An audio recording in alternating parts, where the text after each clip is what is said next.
Tuesday, November 23rd, 2021, and it's time for another update. Been working on this thing, got quite a bit done. Actually, the biggest thing is I got the bottom of the tender tank glued on. That was quite a process, plus I got it all riveted. I guess that was part of the update too. That was a very interesting challenge, but it turned out pretty well. I used a two-part bonding compound from 3M that body shops are starting to use. This stuff is rock solid and bulletproof, so it doesn't really seal it, and I'll be using some sort of a sealer on there. I'm still up for debate on the best product to use, but that's ready to have the brass plate cut to fit. That's just gonna screw on because it needs to be able to come off to access the tank for maintenance. But that's coming along. Pretty happy with the way that turned out. And as far as the locomotive goes, I got the steam gauge mounted. It's pretty visible from the top, so I'm really happy with the way that turned out.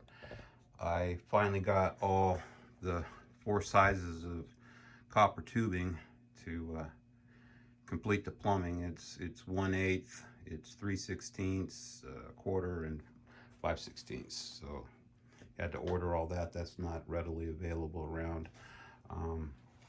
I also am starting to rough out the blower line. It's going to make a 90-degree bend through this plate to access a compressor connection on the outside to help with firing up, as opposed to having to put a fan on top of the stack.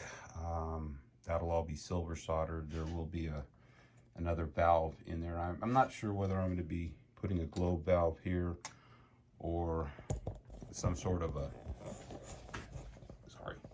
ball valve underneath here, but this will be the access for connecting the air to the locomotive when you're firing it up.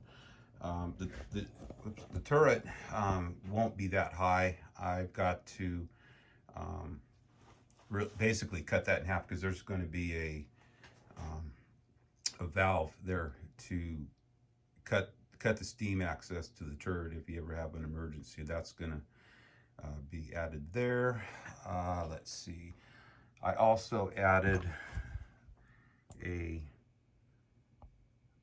stop for the handle, so we can do this without blocking the camera.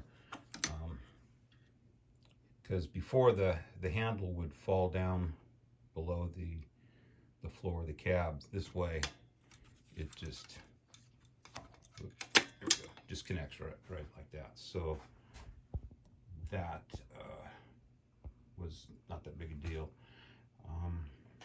I think that's basically it. I've still got to, figure out the injector and all that good stuff, but still waiting on the valves from Jeff at Local Parts. But I did talk to him, and those will be coming, so I'm not worried about that. But I really can't do much more on the plumbing until I get the valves, and I'm gonna have to get connections for the valves because they're all threaded on one end, similar to this one that John had. So there's no way to connect those to the copper pipe, so I've got to order unions for that. But that's coming. So that's it for the update, guys. I hope you guys have a super fine Thanksgiving, and just a reminder that we won't be having a back on trackside this Saturday morning because of Thanksgiving, but we will resume the following Saturday, and we've got a couple really exciting guests lined up, so stay tuned for that. So anyway, you guys take care. Thanks for watching, and we'll see you on the next update. Bye-bye.